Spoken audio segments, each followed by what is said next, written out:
Sometimes Asia has like not the proper image in the eyes of like Westerners, especially like Singapore. For Singapore, for sure, like people have this, they have biases against Singapore, which are not true. And what would you maybe advise, or what would you say to the...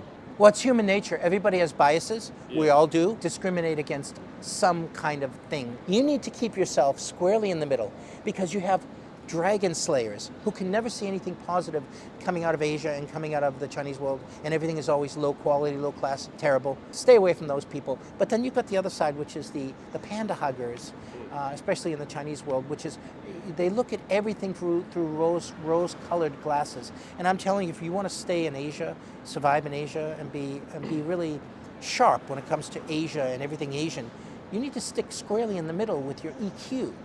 And that's very, very important, which is don't criticize and complain when you're in a foreign country because you can leave anytime you want.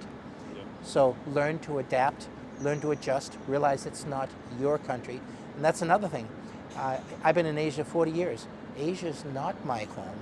It may be my adopted home, Taiwan being my second adopted home, Beijing maybe being my third adopted home, and that goes for Boston being my original home, and of course where I live in Seattle.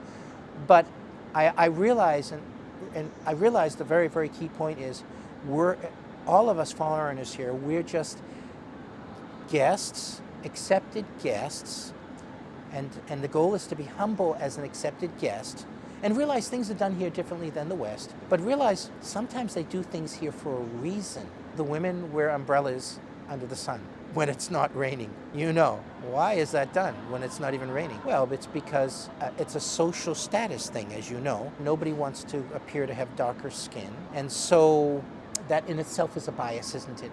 There are other things. For example, Chinese people take baths at night, always, not in the morning. Well, why is that? I believe that's a cultural thing.